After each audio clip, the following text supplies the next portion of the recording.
Hello everyone, welcome to crack the com. Crack the com में आप सभी का स्वागत है।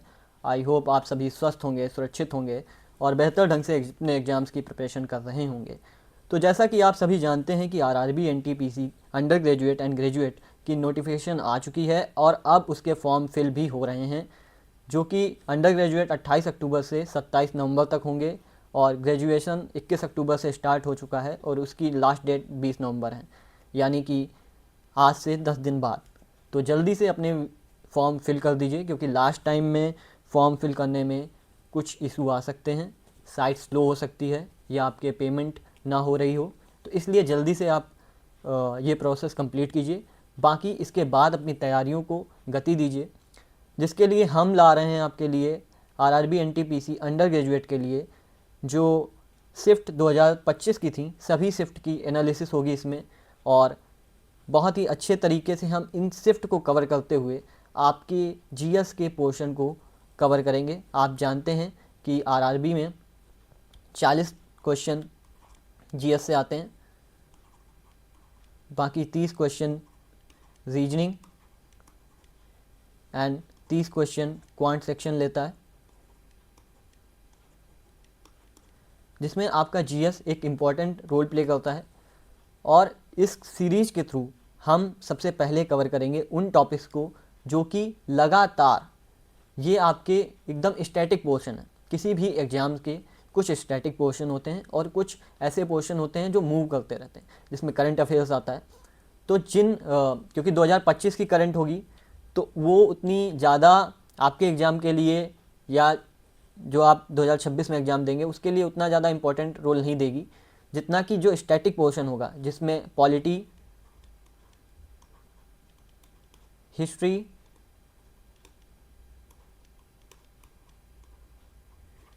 जियोग्राफी, इकोनॉमिक्स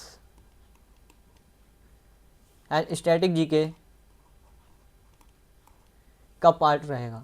तो मेरा शुरुआत के जो सीरीज़ है, यानी शुरुआत के जो पेपर्स होंगे, उसको एनालिसिस करते समय मेरा पूरा फोकस रहेगा कि मैं उसके थ्रू इन 5-6 जो टॉपिक्स हैं उनको कवर कर पाऊँ। ठीक है, तो आज हम कवर करने वाले हैं जो सबसे पहली शिफ्ट थी 7 तारीख की, 7 अगस्त 2025 की मॉर्निंग शिफ्ट, और इसके थ्रू हम देखने वाले हैं। तो पहला क्वेश्चन है, भारत के निम्नलिखित में से किस क्षेत्र में उष्णकटिबंधीय सदाबहार वन पाए जाते हैं? तो हमें पता होना चाहिए कि सदाबहार वन की कंडीशन क्या होती है। सदाबहार वन की कंडीशन ये होती है कि यहाँ पे वर्षा जो हो वो 200 सेंटीमीटर से अधिक हो। ठीक है, और तापमान जो है, टेम्परेचर होना चाहिए 15 से 30 डिग्री सेंटीग्रेड के बीच। ठीक है, अब हम देखते हैं कि कौन सा ऑप्शन इस कंडीशन को फिल कर रहा है। पश्चिमी घाट, राजस्थान, सुंदरबन, पंजाब। तो आपको पता होगा सुंदरबन में मैंग्रोव फॉरेस्ट होते हैं, ठीक है, और राजस्थान में कटीले वन पाए जाते हैं, क्योंकि वहाँ बारिश काफ़ी कम होती है। पश्चिमी घाट इसका सही आंसर होगा। ठीक है, पश्चिमी घाट, क्योंकि पश्चिमी घाट में 200 सेंटीमीटर से ज़्यादा वर्षा होती है और 15 से 30 डिग्री सेंटीग्रेड उसका तापमान रहता है, इसलिए इस क्वेश्चन का सबसे सही आंसर यही होगा।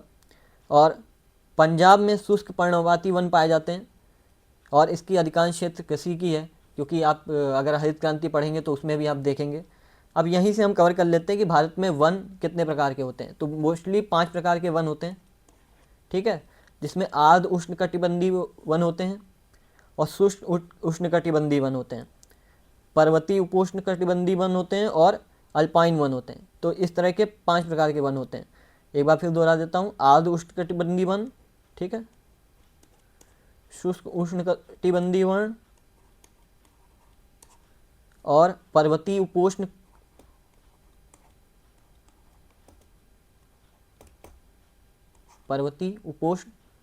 और पर्वतीय समशीतोष्ण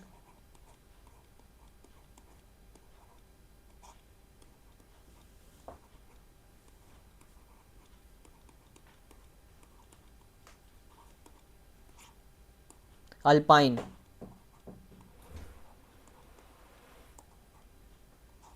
ओके, अब दूसरे क्वेश्चन पे आते हैं।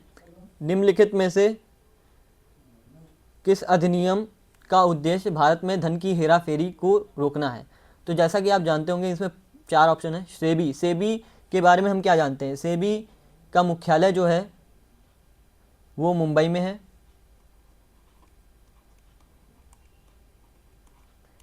सेबी के वर्तमान जो अध्यक्ष हैं वो कौन है? Tuhin Kanta Pandey.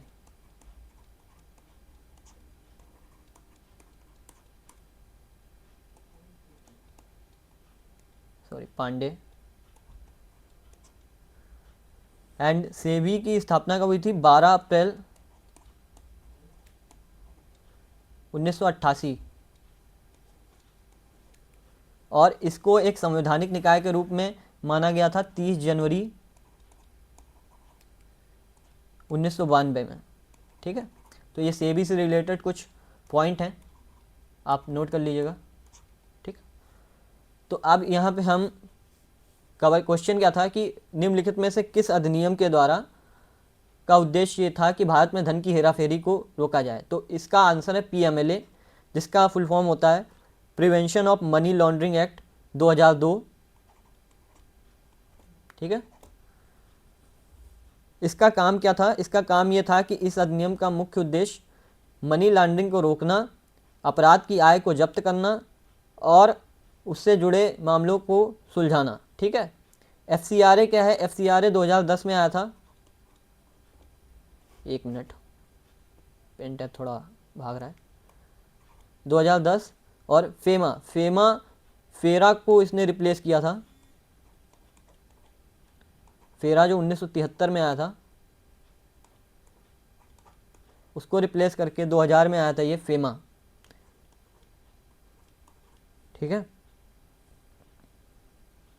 Foreign exchange management act. तो इसका आंसर क्या है? पीएमएलए,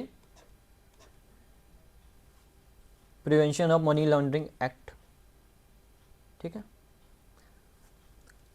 सितंबर 2024 में आयोजित अभ्यास, युद्ध अभ्यास में भाग लेने वाली अमेरिकी सेना की टुकड़ी निम्नलिखित में से किस डिवीजन से संबंधित थी? 101वें एयरबोर्न डिवीजन, 11वें एयरबोर्न डिवीजन, प्रथम इन्फेंट्री डिवीजन, 82वें एयरबोर्न डिवीजन। तो इसका आंसर है 11वें एयरबोर्न डिवीजन। ये आपके करंट का पार्ट है तो इसमें ज़्यादा मैं ध्यान नहीं दूंगा, लेकिन भारत कौन कौन से युद्धाभ्यास करता है इसको थोड़ा हम देख लेते हैं। भारत सिम्बैक्स करता है, भारत और सिंगापुर के बीच। ठीक है, तो मैं भारत तो नहीं लिखूंगा, बाकी जो कंट्री है उनके बारे में लिख दे रहा हूँ। ठीक है, वरुण करता है फ्रांस के साथ, और धर्म गार्जियन करता है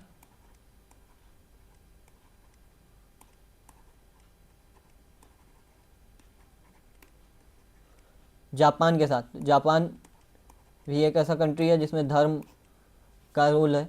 ठीक है, इसके अलावा सूर्य किरण करता है नेपाल के साथ।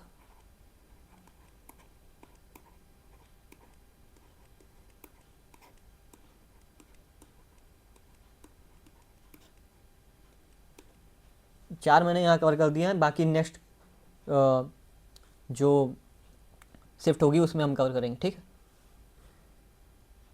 अगला क्वेश्चन है प्रागैतिहासिक गुफा चित्रों के लिए प्रसिद्ध भीमबेटका शैलाश्रय भारत के निम्नलिखित में से किस राज्य में स्थित है? तो भीमबेटका किस राज्य में स्थित है? गुजरात, मध्य प्रदेश, राजस्थान, उत्तर प्रदेश। तो हम जानते हैं ये स्थित है मध्य प्रदेश में, और ये एक यूनेस्को साइट है। जैसा कि हम सभी जानते हैं यूनेस्को की साइट्स होती हैं। यूनेस्को की साइट 3 साइट्स हैं एमपी में। कौन कौन सी हैं? खजुराहो है,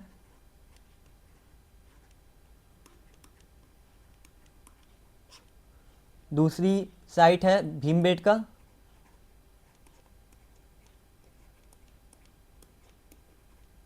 और तीसरी साइट कौन सी है? सांची, सांची के जो स्तूप हैं।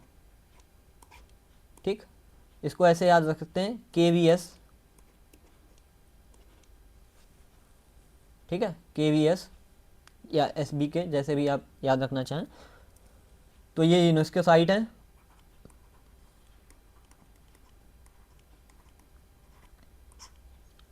बाकी इस क्वेश्चन का आंसर है मध्य प्रदेश। निम्नलिखित में से कौन सा अंतर्राष्ट्रीय संगठन वैश्वीकरण और मुक्त व्यापार को सपोर्ट करता है? तो अभी ये हाल ही फिलहाल में बहुत ज़्यादा ट्रेंड में रहा था, बहुत ज़्यादा न्यूज में रहा था, क्योंकि WTO में भारत और अमेरिका लड़ गए थे किसी विषय को लेके, और इस वजह से तो WTO इसका आंसर है। WTO का जो मुख्यालय है वो कहाँ पे है? WTO का मुख्यालय जेनेवा में है। इसके साथ साथ WHO का भी मुख्यालय जेनेवा में है, ठीक। IMF का मुख्यालय वाशिंगटन DC में है, और यूनेस्को जो मैं अभी पढ़ा रहा था उसका मुख्यालय है पेरिस, फ्रांस में।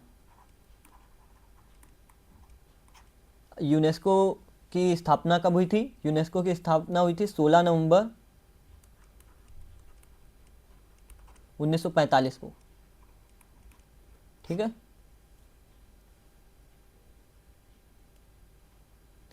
भारत में जनसंख्या का वितरण, इसको फिल इन द ब्लैंक्स है। मरुस्थलीय क्षेत्रों में अधिक है, असमान है तथा विभिन्न क्षेत्रों में इसमें विभिन्नता पाई जाती है। सभी क्षेत्रों में एक समान है, पहाड़ी क्षेत्रों में अधिक सघन है।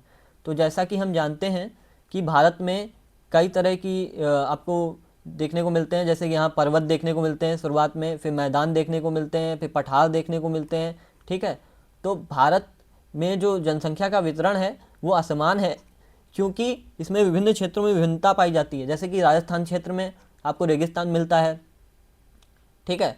यहाँ पे जम्मू कश्मीर के क्षेत्र में, हिमाचल के क्षेत्र में आपको ठंड मिलती है, और ये जो तटीय इलाके हैं यहाँ पे आपको मौसम डिफरेंट मिलता है। इस वजह से भारत के विभिन्न क्षेत्रों में विभिन्नता पाई जाती है, और इसलिए जनसंख्या का वितरण भी असमान है, ठीक है। मरुस्थलीय क्षेत्रों में अधिक हो नहीं सकता क्योंकि पानी नहीं है, सभी क्षेत्रों में एक समान नहीं है। पहाड़ी क्षेत्रों में अधिक सघन है, ऐसा भी नहीं हो सकता, ये गलत है, क्योंकि पहाड़ी क्षेत्रों में लोगों के रहने के लिए थोड़ी दिक्कतें होती हैं, इसलिए असमान है तथा विभिन्न क्षेत्रों में इसमें विभिन्नता पाई जाती है, ठीक है। मैं आपको एक स्टूडेंट के पर्सपेक्टिव से भी दिखा रहा हूँ ताकि आप उस क्वेश्चन को एलिमिनेट कर पाओ अगर आपको सही आंसर नहीं आता है, ठीक है। भू सामग्रियों के संचलन के संदर्भ में सैलों, ये लो गलत है, का अपक्षयण ना होने पर क्या होगा? देखिए अपक्षयण क्या होता है? वेदरिंग, यानी कि किसी भी चट्टान है मान लो ये, ठीक है। अब ये किसी भी सूर्य की किरणों के द्वारा या किसी भी रासायनिक प्रक्रिया के द्वारा टूट जाए, जहाँ पे है वहीं टूट जाए ये, ठीक है। अब ये टूट के इसी जगह पे मान लो यहीं पे ऐसे टूट के 2 हो जाए, ठीक है, 3 हो जाए हिस्से में। अगर ये ना हो तो क्या नहीं होगा? अपरदन नगण्य हो जाएगा। अपरदन क्या होता है कि मान लो ये पानी के साथ बह जाए, ठीक है, ठीक है, तो ये नहीं होगा। वृहद संचलन की आवृत्ति बढ़ जाएगी, नहीं, ऐसा नहीं होगा। संचलन कैसे हो जाएगा? अपरदन बढ़ जाएगा, बिल्कुल नहीं होगा। जब अपक्षयण ही नहीं होगा तो अपरदन कहाँ से हो पाएगा, ठीक है। और मृदा उर्वरता में सुधार होगा, बिल्कुल नहीं होगा, तो अपरदन नगण्य होगा, ठीक है। क्योंकि चट्टानें टूटेंगी नहीं, और टूटेंगी नहीं तो फिर बहने के लिए कुछ उपलब्ध ही नहीं होगा, ठीक है। बुद्ध के पूर्व अस्तित्वों में से एक का विवरण देने वाली एकल कथा को निम्नलिखित में से किस नाम से जाना जाता है? तो इसको जाना जाता है जातक कथाओं के नाम से, बुद्ध की जातक कथाएं, ठीक है। इसमें बुद्ध के पूर्व जन्मों के बारे में है। इसके अलावा विनय, सूत्र और त्रिपिटक, त्रिपिटक से 3 निकलते हैं, 3 पटक हैं। एक विनय है जो ऊपर लिखा है विनय, ये, फिर सुत पिटक और अभिधम पिटक।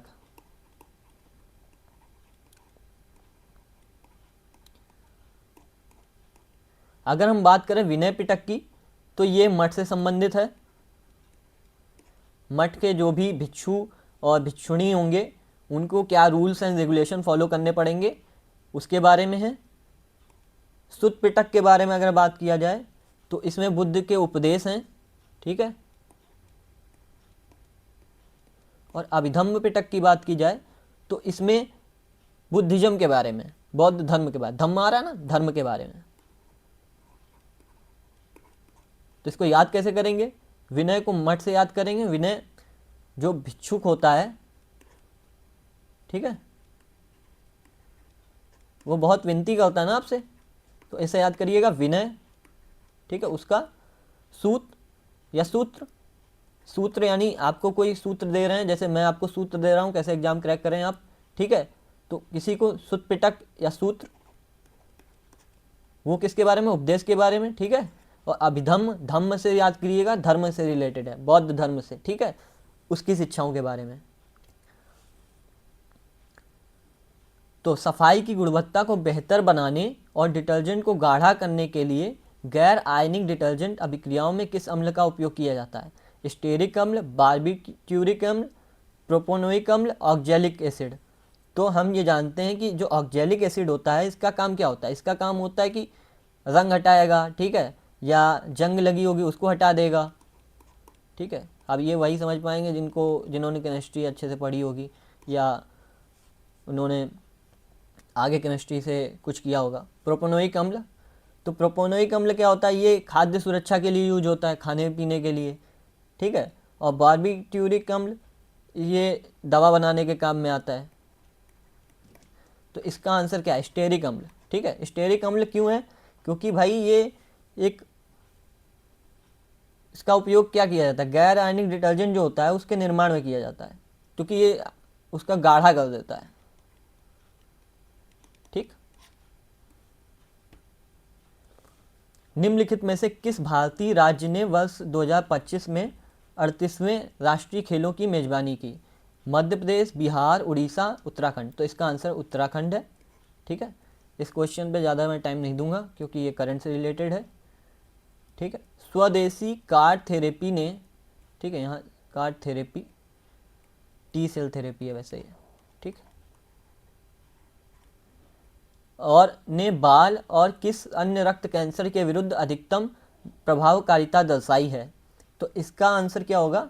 Multiple myeloma, Hodgkin lymphoma, non Hodgkin lymphoma और क्रोनिक माइलॉइड ल्यूकेमिया। तो इसका आंसर होगा नॉन हाजकिन लिम्फोमा। क्यों?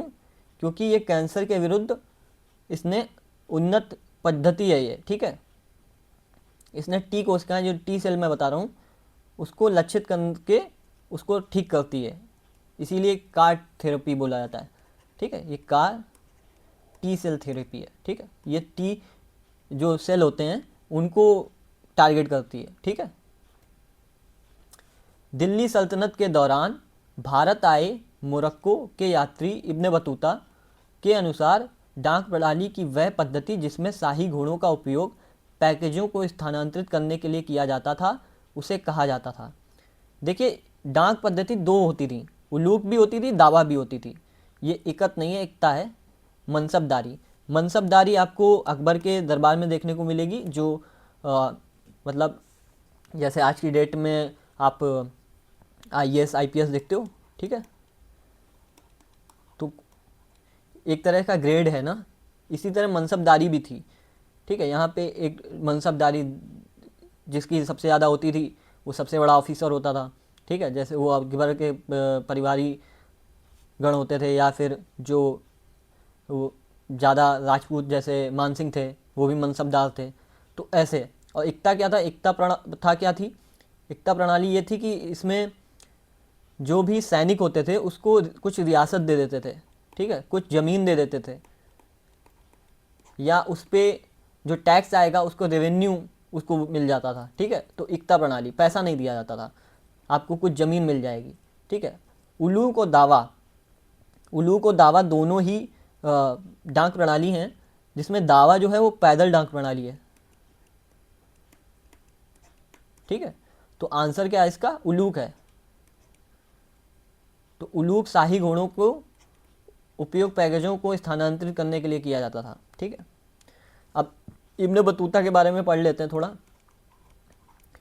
ये किसके उसमें आया था? तो MBT के उसमें आया था।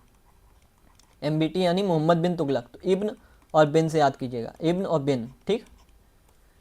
इसकी एक बुक थी रहला, जो इसने लिखी थी, जिसका अर्थ होता है सफ़रनामा, ठीक है।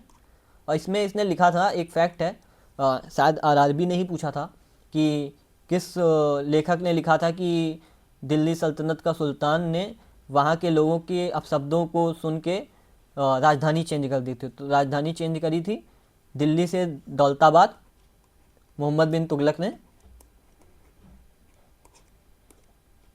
ठीक है, तो वो लेखक कौन था? वो लेखक था इब्न बतूता। ठीक है, तो मुझे लगता है इतनी इन्फॉर्मेशन काफ़ी रहेगी। किसी राज्य का सर्वोच्च विधि अधिकारी कौन होता है? विधि सचिव, कानूनी सलाहकार, महाधिवक्ता, अटॉर्नी जनरल। तो अगर ये क्वेश्चन ये होता कि किसी भारत देश का सर्वोच्च विधि अधिकारी कौन होता, तो इसका आंसर होता है अटॉर्नी जनरल। ठीक है, लेकिन ये राज्य पूछ रहा है, स्पेसिफिकली राज्य पूछ रहा है, तो राज्य का जो सर्वोच्च अधिकारी होता है वो महाधिवक्ता होता है। ठीक है, और महाधिवक्ता होता है, क्यों होता है? क्योंकि भाई ऐसा है। ठीक है, इसमें क्या है, ऐसा है 165 आर्टिकल में। ठीक है, अनुच्छेद 165 में इसका पोस्ट है। ठीक है, इसका प्रावधान दिया गया है कि राज्य का एक महाधिवक्ता होगा जो राज्य का सर्वोच्च अधिकारी होगा, विधि अधिकारी होगा।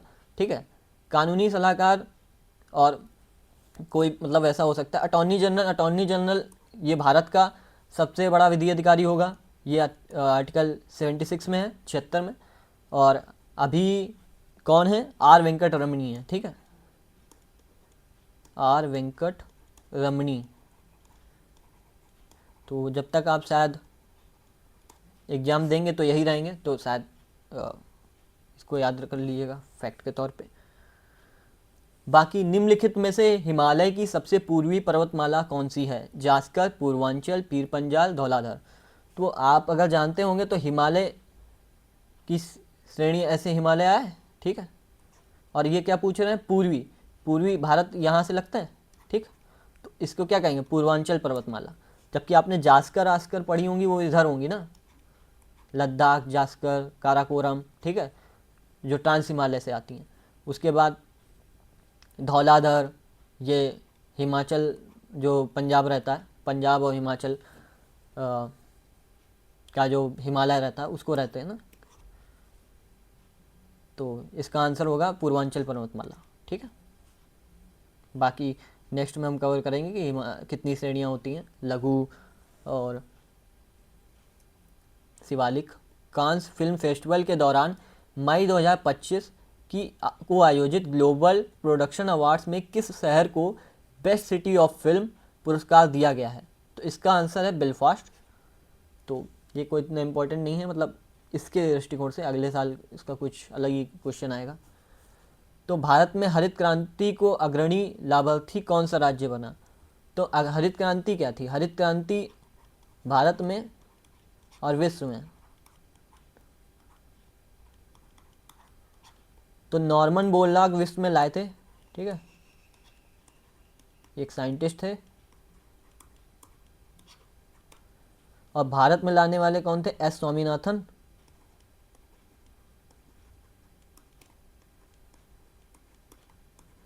ठीक,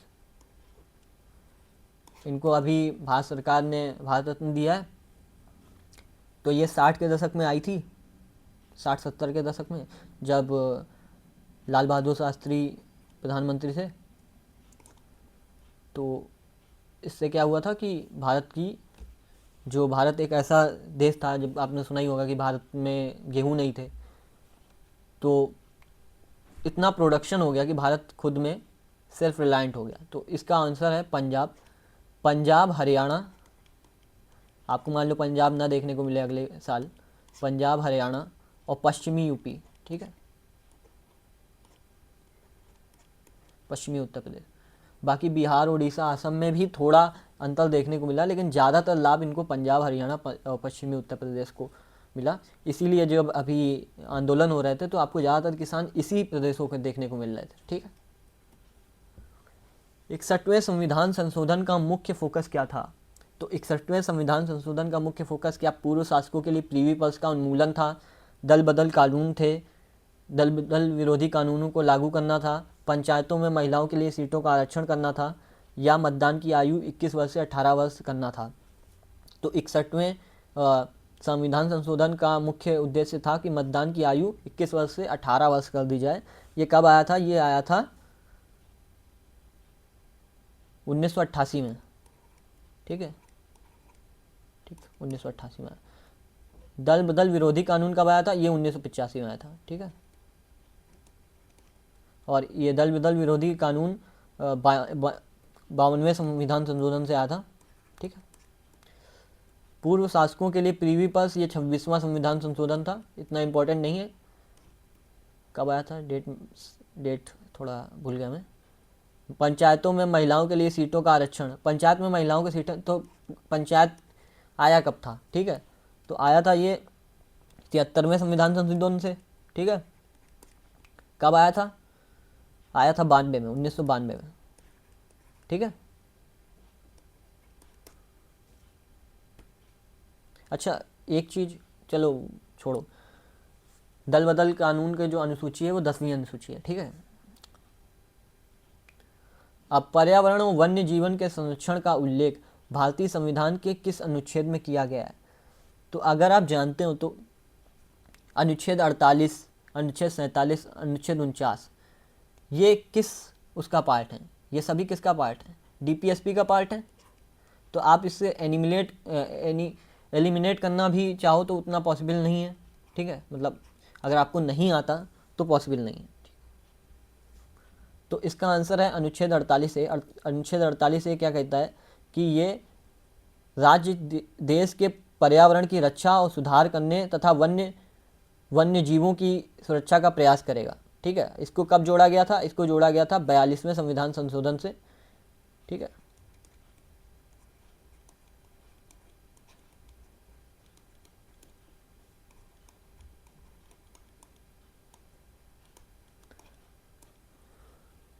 इसके अलावा अनुच्छेद 48 क्या कहता है? ये कृषि से संबंधित है, कृषि और पशुपालन से। और 47 किससे संबंधित है? 47 संबंधित है कि पोषण स्तर पे लोगों को, जो कुपोषित लोग हैं उनको पोषण और जीवन स्तर में सार्वजनिक स्वास्थ्य में सुधार के लिए। 49 क्या कहता है? और 49 है हेरिटेज से संबंधित है कि राष्ट्रीय स्मारक जो हैं, ठीक है, स्मारक। और 50 किससे संबंधित है? 50 संबंधित है कि न्यायपालिका और कार्यपालिका में जो, मतलब उनके कार्यों में एक अंतर रहेगा, ठीक है। उनकी क्लैश ऑफ वो नहीं होगा एक तरह से कि दोनों लड़ रहे हैं कि ये हमारा अधिकार क्षेत्र या हमारा अधिकार क्षेत्र, ऐसा नहीं होगा न्यायपालिका और कार्यपालिका, ठीक। और 51 है कि भाई संपूर्ण दुनिया में हम शांति रखेंगे, ठीक है। तो इस तरह से आपने 47 से लेके 51 तक आपने डीपीएसपी कंप्लीट कर लिया, ठीक है। भारतीय स्वतंत्रता संग्राम के दौरान उग्रवादी, यहाँ पे आप ध्यान दीजिएगा, उग्रवादी और उदारवादी संघर्ष में किस घटना ने निर्णायक मोड़ लिया? अगर आप इस चीज़ को नहीं पढ़ेंगे तो आप देखो चारों ऑप्शन देखिए। चंपारण सत्याग्रह, यहाँ क्या हुआ था? यहाँ पे गांधी जी आए थे, ठीक है। सूरत विभाजन, जलियांवाला बाग हत्याकांड, ये देखिए कितना इंपॉर्टेंट है, ठीक है। इसके बाद से ही भगत सिंह मतलब आते हैं। बंगाल का विभाजन, ये भी एक इम्पॉर्टेंट है। तो देखिए चारों जो कंडीशंस हैं, चारों जो ऑप्शंस हैं, वो उन सभी घटनाओं ने निर्णायक मोड़ लिया है। लेकिन उग्रवादी और उदारवादी संघर्ष कब हुआ था? वो सूरत विभाजन में हुआ था। हाँ, सूरत विभाजन के बारे में पढ़ लेते हैं थोड़ा कि कांग्रेस का विभाजन हो गया, किस में हुआ? एक नरम दल था, एक गरम दल था। गरम दल में लाल बाल पाल थे, ठीक। और इसमें कौन थे? इसमें जो पुरानी कांग्रेस चल रही आ रही थी, जैसे गांधी जी के जो गुरु थे, और बाकी दादा भाई नौरोजी थे, रास बिहारी घोष थे। तो ये जो लोग थे, ये लोग थे, ठीक है, नरम दल में। गरम दल का ज़्यादा इंपॉर्टेंट है, इनका पूछता है। बाकी कब हुआ था? ये 1907 में हुआ था, सूरत स्प्लिट, सूरत में ये हुआ था, ठीक है। इसके बाद चंपारण सत्याग्रह, चंपारण सत्याग्रह 1917 में हुआ था, ठीक है। यहाँ गांधी जी ने सत्याग्रह किया था, ठीक है, पहली टाइम इंडिया में, ठीक, गांधी जी का। और एक जलियांवाला बाग हत्याकांड, जलियांवाला बाग हत्याकांड कब हुआ था कि 1919 में रोलेट एक्ट के विरोध में हुआ था, ठीक है, ये सबको पता ही होगा। 1905 में क्या हुआ था, बंगाल का विभाजन हो गया था, ठीक है, लॉर्ड कर्जन के द्वारा हुआ था, ठीक है, कर्जन।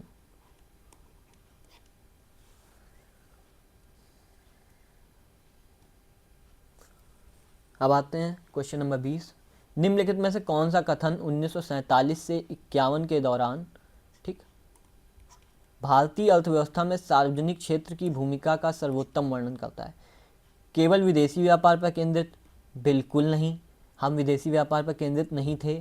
क्यों नहीं थे, ये जब मैं इंडस्ट्री पॉलिसी पढ़ाऊंगा जब भारत की, तब उसमें पढ़ा दूंगा क्यों नहीं थे। क्योंकि भाई भारत, आपको पता ही होगा कि जब 16वीं शताब्दी में कंपनी आई, ठीक है, तो क्यों आई, वो उन्होंने कहा कि हम करेंगे व्यापार, और 1947 में हम आज़ाद हुए, ठीक है। हम मतलब एक तो मतलब 17वीं शताब्दी के बाद से गुलाम हुए थे, मतलब अंग्रेज़ों के, लेकिन गुलाम तो हम बहुत पहले से चल रहे थे। तो हमारे ऊपर ये था कि भाई हम गुलाम कैसे हुए, कि विदेश का व्यापार आया और हम गुलाम हो गए उसके। तो हम में एक तरह से एक डर था, ठीक है, उस समय के लीडरान में या उस समय की जो जनता थी वो उतना ओपन नहीं थी, ठीक है। जैसे आज आप 1991 के बाद देख रहे हो कि LPU चलता है, liberalisation, privatisation and LPG, globalisation, ये तीनों चीज़ें चलती हैं। उस समय ऐसा नहीं था। आप जो इतनी बड़ी बड़ी कंपनियां देख रहे हो, गूगल्स या फेसबुक, तो ये सारी कंपनियां अगर होती भी तो भारत इतना ओपन नहीं होता। क्या मुख्य भारी उद्योगों में प्रमुख? हाँ, ये चीज़ थी, ये चीज़ हमने करी, ठीक है। हमने उद्योग लगाए, ठीक है, राउरकेला में लगाया और दूसरी जगह लगाया। न्यूनतम उपस्थिति, ऐसा भी नहीं था। केवल कृषि तक सीमित, ये भी नहीं था। हमने कोशिश, कृषि को हमने पहली पंचवर्षीय योजना में बढ़ावा दिया था, उसके बाद हमने उद्योगों में निरंतर काम किया, ठीक है। निम्नलिखित में से किसने अप्रैल 2025 में दिल्ली की मुख्यमंत्री रेखा गुप्ता के साथ मिलकर दिल्ली में आयुष्मान वय वंदना कार्ड लॉन्च किया? तो जेपी नड्डा। अब जेपी नड्डा स्वास्थ्य मंत्री हैं, तो आप सोचेंगे शायद जेपी नड्डा होंगे, ठीक है। पिनराई विजयन नहीं हो सकते, क्योंकि ये तो भाई मुख्यमंत्री हैं केरला के। हरदीप सिंह पुरी, इसका आंसर हरदीप सिंह पुरी है, ठीक है। विनय कुमार सक्सेना भी नहीं है, उपराज्यपाल रहे, हालांकि कार्यक्रम में सम्मिलित थे, लेकिन ये भी नहीं थे। आंसर हरदीप सिंह पुरी है, ठीक है। नागरिक एवं उड्डयन मंत्री हैं हरदीप सिंह पुरी। भारत का कौन सा क्षेत्र अपनी जलवायु और मृदा के कारण चाय की खेती के लिए सबसे उपयुक्त है? तो हम बात करते हैं कॉफ़ी की खेती के लिए। तो कॉफ़ी की खेती के लिए केरल का ये क्षेत्र बहुत उपजाऊ है, ठीक है। लेकिन चाय और की खेती के लिए जो असम और उत्तरी बंगाल का जो क्षेत्र है, जो दार्जिलिंग वाला क्षेत्र है, ठीक है, आपने ऐड भी देखा होगा, ये दार्जिलिंग की पत्तियों से हम बनाते हैं चाय, ठीक है। तो उस हिसाब से आप इस आंसर लगा सकते थे। पश्चिमी राजस्थान में ऐसा कुछ है? नहीं, ऐसा कोई मृदा के कारण खेती नहीं है। दक्कन के पठार में भी नहीं है, ठीक है, कपास होता है उधर। पंजाब और हरियाणा? नहीं, पंजाब और हरियाणा में क्या होता है? गेहूँ, चावल, ठीक है, तो ऐसा नहीं है कुछ। 19 फरवरी 2025 को किस राज्य के मंत्रिमंडल ने गैर निवासियों द्वारा कृषि, बागवानी और आवासीय भूमि की खरीद और बिक्री को विनियमित करने के लिए भूमि कानून संशोधन विधेयक को मंजूरी दी? क्या अरुणाचल प्रदेश ने दी? नहीं। जम्मू कश्मीर ने दी? नहीं। हिमाचल प्रदेश ने दी? नहीं। उत्तराखंड ने दी, ठीक है। हालांकि ये आपको चारों ऑप्शन अगर नहीं आते हों तो आप एलिमिनेट नहीं कर पाएंगे, लेकिन उत्तराखंड ने दी है।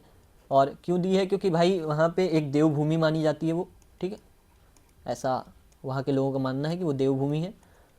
तो जो बाहर के लोग आ रहे हैं वो ज़मीन को ख़रीद के या उसको बेच के काफ़ी उस तरह से प्रदूषित कर रहे हैं। बाकी जो लोग उत्तराखंड जाते हैं, जिस तरह से पॉल्यूशन फैलाते हैं, बियर्स की बोतल फेंक देते हैं या वो चीज़ें करते हैं, वो चीज़ें नहीं करनी चाहिए। आप पर्यटक हैं तो भी आपको ध्यान रखना चाहिए इन सब चीज़ों का। डेस्कटॉप बैकग्राउंड, वो भी अपने देश का ही एक हिस्सा है। आप उसकी खूबसूरती देखने जाते हैं तो कोशिश करें कि उसकी खूबसूरती बरकरार रहे। डेस्कटॉप बैकग्राउंड को के रूप में भी जाना जाता है। क्या मेनू के रूप में जाना जाता है, आइकन के रूप में जाना जाता है, वॉलपेपर के रूप में जाना जाता है, फाइल के रूप में जाना जाता है? तो ये तो सबको पता है, मतलब वॉलपेपर के रूप में ही जाना जाता है। ठीक है, आप जब ओपन करते हो तो जो सबसे पहले छवि दिखती है, ठीक है, सबसे पहले जो फ़ोटो दिखती है वो वॉलपेपर होती है, वही डेस्कटॉप बैकग्राउंड होता है। मेनू क्या होता है? मेनू जो उसमें ऑप्शन दिख रहे होते हैं आपको कि विकल्प हैं, ये यहाँ पे टेलीग्राम है, यहाँ पे इंस्टाग्राम है, ठीक है, ये सब। आइकन क्या होता है? आइकन जैसे आपने मोबाइल में देखा होगा तो ये फ़ोन की घंटी ऐसा बन के आता है, ठीक है। इंस्टाग्राम फेसबुक में ऐसे एफ बन के आता है, ये आइकन होते हैं। और फाइल तो फाइल जानते ही हैं आप, ठीक है। 25 अप्रैल 2025 में किस भारतीय क्रिकेटर को Wisden leading cricketers in the world 2024 के लिए नामित किया गया, जिसने 2024 में सभी प्रारूपों में 1659 रन बनाए? तो इसका आंसर है स्मृति मंधाना, ठीक है। अभी 2025 में जब हम इस बात की चर्चा कर रहे हैं तो इंडिया महिला क्रिकेट टीम ने वर्ल्ड कप जीत लिया है। ये आपके लिए नेक्स्ट ईयर बहुत ही इंपॉर्टेंट क्वेश्चन बनाएगा, ठीक है। महिला ने वर्ल्ड कप जीता है, तो इसकी जो किसके विरुद्ध जीता है भाई? तो फाइनल में कौन कौन सी दो टीमें थी? तो फाइनल में इंडिया थी, ठीक है, और इसके अलावा कौन सी थी? साउथ अफ्रीका थी। इंडिया की कैप्टन कौन सी थी? हरमनप्रीत कौर थी, ठीक। और इसके अलावा हम 2017 और 2005 इन दो टूर्नामेंट में भी रनर अप थे, ठीक है। जैसे आज साउथ अफ्रीका नहीं जीत पाई, हम नहीं जीत पाए थे, ठीक है। निम्नलिखित में से कौन सा कथन अंतर पीढ़ीगत समानता, इंटरजेनरेशनल इक्विटी, इक्वलिटी होगा, ठीक है, का सर्वोत्तम वर्णन करता है? ठीक है। वर्तमान राष्ट्रों के बीच संसाधनों का उचित वितरण, भावी पीढ़ियों के लिए उपलब्धता सुनिश्चित करने के लिए संसाधनों का उचित उपयोग, विभिन्न आय समूहों के लिए संसाधनों का उचित आवंटन, सभी आयु आधारित जनसंख्या समूहों के लिए समान आर्थिक अवसर। तो आपको ये लग सकता है, ठीक है, और ये लग सकता है, ठीक है। संसाधन सभी राष्ट्रीय, ऐसा कोई राष्ट्र तैयार होगा नहीं। अमेरिका क्यों कहेगा कि भाई संसाधनों का वितरण हो जाए, ठीक है। विभिन्न आय समूहों के बीच उचित संसाधनों का उचित आवंटन, ये क्यों होगा भाई? कोई ज़्यादा मेहनत कर रहा है, कोई कम मेहनत कर रहा है, सबको मतलब एक सा दे दोगे आप, ये भी नहीं होगा। सभी आयु आधारित जनसंख्या के समूहों के लिए समान आर्थिक अवसर, अवसर समान किए जा सकते हैं, लेकिन इसका आंसर है ये, भावी पीढ़ियों के लिए उपलब्धता सुनिश्चित करने के लिए संसाधनों का उचित उपयोग, कि हम भावी पीढ़ियों के लिए ऐसे संसाधन बचा के रखें और उनका उपयोग करें कि उनके पास भी रहें, ठीक है। अब अंतर पीढ़ीगत समानता है वैसे भी, तो समझ सकते हैं। 14 मार्च 2024 तक की स्थिति के अनुसार विश्व की सबसे ऊंची प्रतिमा स्टैचू निम्नलिखित में से कौन सी है? क्या वो आदि योगी शिव प्रतिमा है जो कोयम्बटूर में है, जो आदि योगी प्रतिमा ईसा फाउंडेशन की, I think. Statue of unity Gujarat ये है, हाँ यही है स्टैचू ऑफ यूनिटी गुजरात। इसकी ऊंचाई कितनी है? 182 मीटर इसकी ऊंचाई है, ठीक है। और स्टैचू ऑफ यूनिटी ये किसकी है? वल्लभ भाई पटेल की है, ठीक है।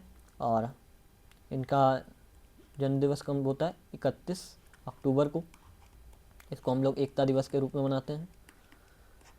अभी एकता दिवस पे रैली निकाली थी, अच्छा छोड़ो। फरवरी 2025 में किस राज्य सरकार ने भारत की पहली फेरेट रिसर्च फैसिलिटी का शुभारंभ किया है? तो इसका शुभारंभ हरियाणा ने किया है, ठीक है, हरियाणा ने किया है इसका शुभारंभ। फेरेट को कोविड-19 और इन्फ्लुएंजा और अन्य श्वसन संबंधी बीमारियों में शोध के लिए महत्वपूर्ण मॉडल माना जाता है, ठीक है। नए मुक्त व्यापार समझौते FTA के अंतर्गत भारत ब्रिटेन व्यापार की अनुमानित वार्षिक वृद्धि दर कितनी है? तो इसकी अनुमानित वार्षिक वृद्धि दर 15% है। ये एक फैक्ट है, आपको याद करना ही होगा, तो याद कर लीजिएगा। किस विभाग ने विधिक माप विज्ञान सामान्य नियम 2011 के अंतर्गत वाहन की गति मापने के लिए रडार उपकरण के उपयोग हेतु नियम अधिसूचित किए हैं? तो आपको लग सकता है सड़क परिवहन और राजमार्ग मंत्रालय, गृह मंत्रालय, इलेक्ट्रॉनिकी और सूचना प्रौद्योगिकी मंत्रालय, उपभोक्ता मामले विभाग, तो इसका आंसर है उपभोक्ता मामले विभाग। ठीक है, इन्होंने ही इसमें वाहन की गति मापने वाले रडार उपकरणों के उपयोग के नियम शामिल किए हैं। ठीक है,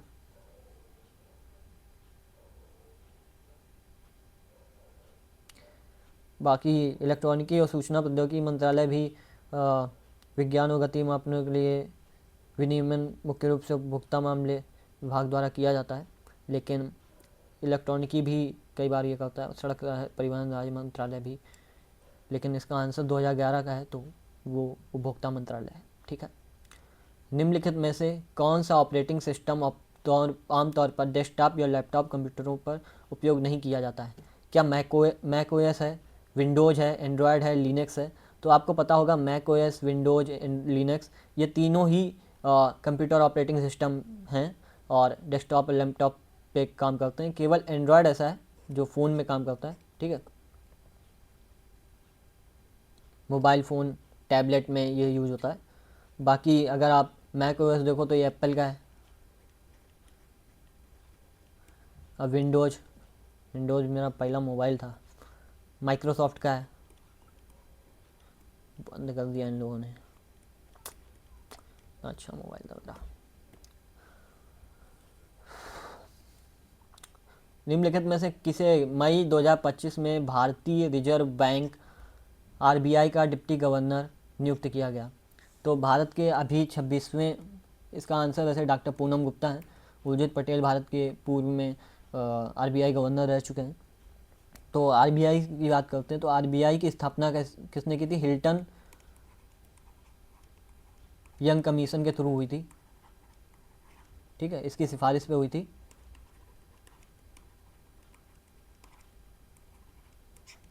और ये हुई थी 1 अप्रैल 1935 में। ठीक है, आरबीआई एक्ट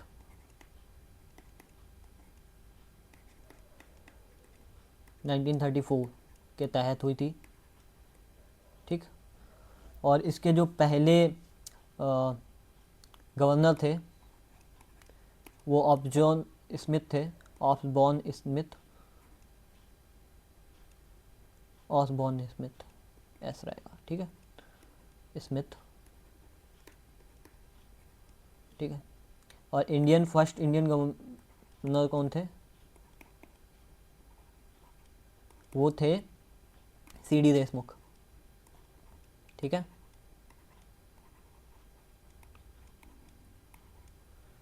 अभी वर्तमान में कौन से हैं? 26वें नंबर के हैं। कौन है? संजय मल्होत्रा।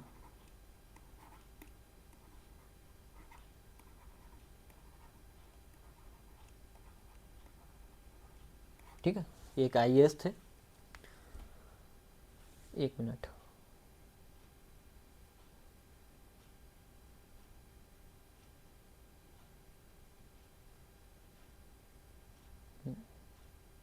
ठीक है, विभाजन के समय वर्तमान उड़ीसा के कितने छोटे राज्यों को भारतीय परिसंघ में एकीकृत किया गया था?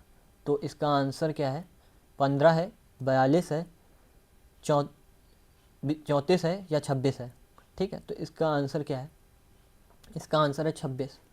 इसका आंसर 26 इसलिए है क्योंकि जब विभाजन का समय था तो उसमें 26 रियासतें थीं जो उड़ीसा की थीं, जिनको एकीकृत करके उड़ीसा राज्य बनाया गया। ठीक है,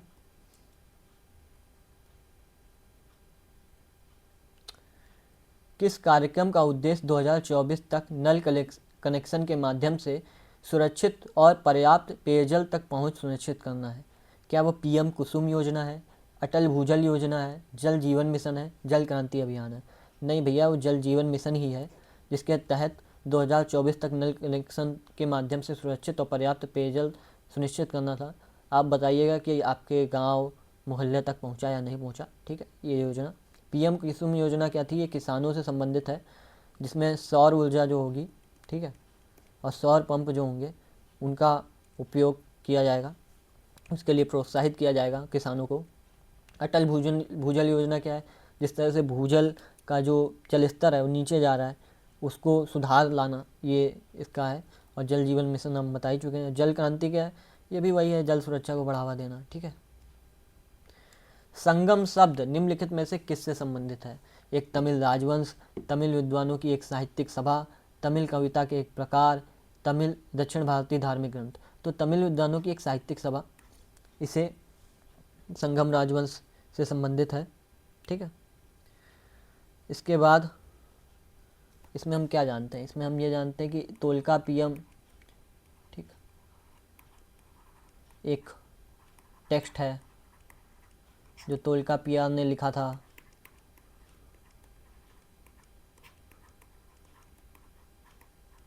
ठीक है। और संगम से ऋषि अगस्त्यस जुड़े हैं ना, नहीं ऋषि अगस्त्य जुड़े हैं, अगस्त्यस तो वो था, ऋषि अगस्त, ये संगम से जुड़े हैं, ठीक है। बाकी इसमें चेर चोल पांड्या, इसके बारे में बाद में पढ़ेंगे, ठीक है। किस कानून दस्तावेज ने स्वतंत्रता के बाद रियासतों को भारत और पाकिस्तान में शामिल होने की अनुमति दी? तो यह विलय संधि के रूप में जाना जाता है।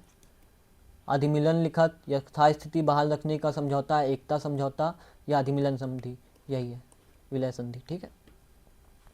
1879 में पहली बार प्रयुक्त किए गए किस मधुरक को फलों के रस वाले पेय पदार्थों में उपयोग के लिए एफडीए की मंजूरी मिली? तो सैक्रीन, शायद आपने पिया भी हो सैक्रीन, ठीक है। सैक्रीन मिला के वो देते हैं, स्कूल के बाहर होता था हमारे यहाँ तो, ठीक है। घर वाले मना करते तो मत पिया करो। भारत में किसी राज्य का मुख्यमंत्री निम्नलिखित में से किसके लिए मुख्य रूप से उत्तरदायी होता है? राज्य विधानसभा के प्रति होता है, भारत के राष्ट्रपति के प्रति होता है, सर्वोच्च न्यायालय के प्रति होता है, राज्य के राज्यपाल के प्रति होता है? भैया राज्य के विधानसभा के प्रति होता है, ठीक है। जैसे लोकसभा के प्रति मंत्रिपरिषद उत्तरदायी होता है, उसी प्रकार राज्य का मुख्यमंत्री विधानसभा के प्रति उत्तरदायी होता है। भारत का राष्ट्रपति ये अनुच्छेद 52 से लेके, ठीक है, 61 तक होता है। सर्वोच्च न्यायालय 124 से लेके 147 तक, जिसमें 147, ठीक है, 147। राज्यों के राज्यपाल ये आपको 153 के आसपास देखने को मिल जाएंगे, ठीक है, 153 में देखने को मिलेंगे। 124 में क्या है कि सर्वोच्च न्यायालय की स्थापना होगी, ठीक है, 124 में, ठीक है। बाकी नेक्स्ट क्लास में देखेंगे।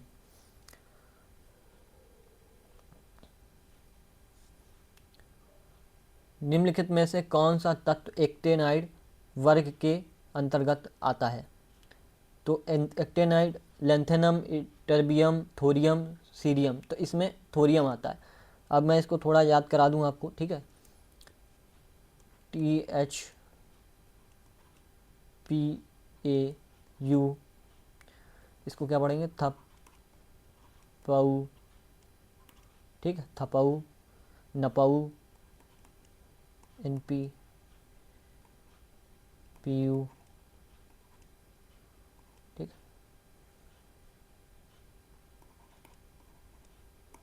कम, पक, सफ, इस, फम, मड, नो, लर, ठीक है। तो इसको याद कीजिएगा, बाकी नेक्स्ट टर्म में मैं इसको एक्सप्लेन कर दूंगा, ठीक है, क्योंकि याद करना ज़्यादा ज़रूरी है। नप, औ,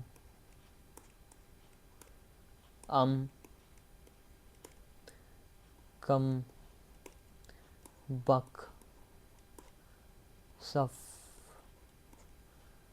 इस, फम, मड, नो, लर, ठीक है। तो ये एक्टेनाइड तत्व हैं सारे, इनको याद कर लीजिएगा आप।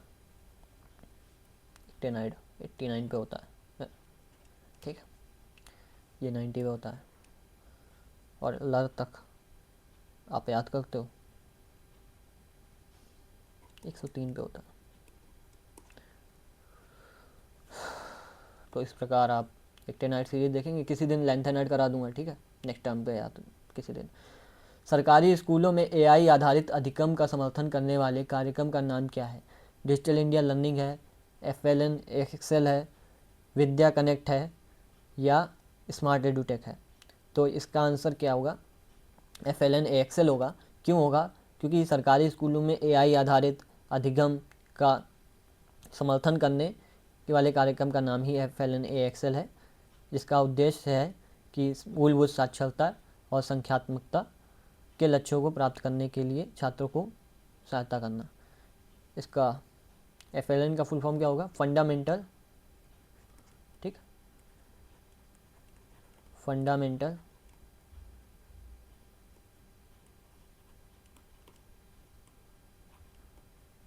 लिटरेसी एंड न्यूमरेसी,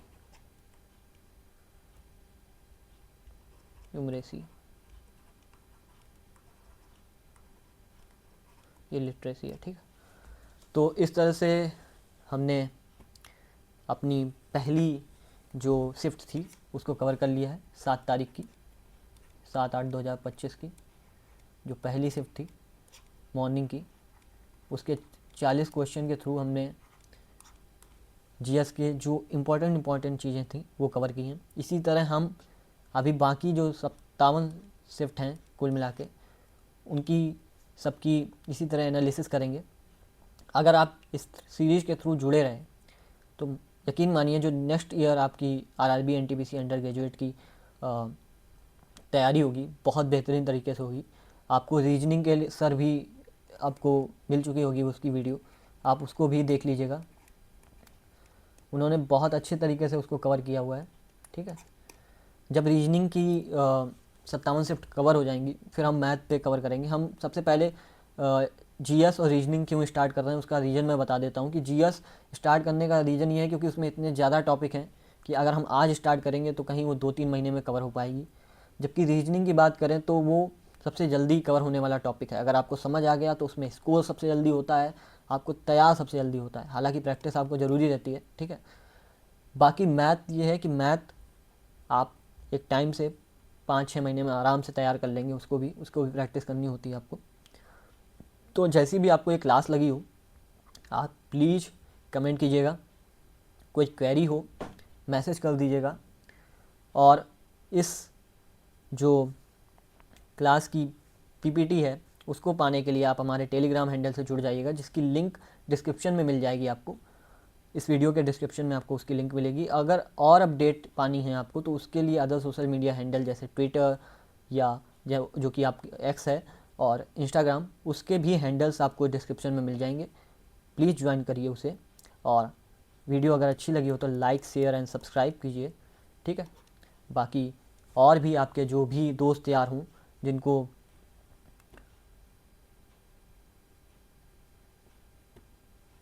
एक मिनट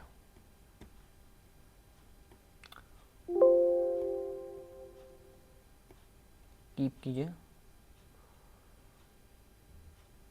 तो जो भी आपके दोस्त यार हों उनके थ्रू आप ये वीडियो भेजिएगा, वो भी इस चैनल से जुड़े लाभान्वित हों। बाकी thank you for your time and patience और मज़ा कीजिए आप लोग।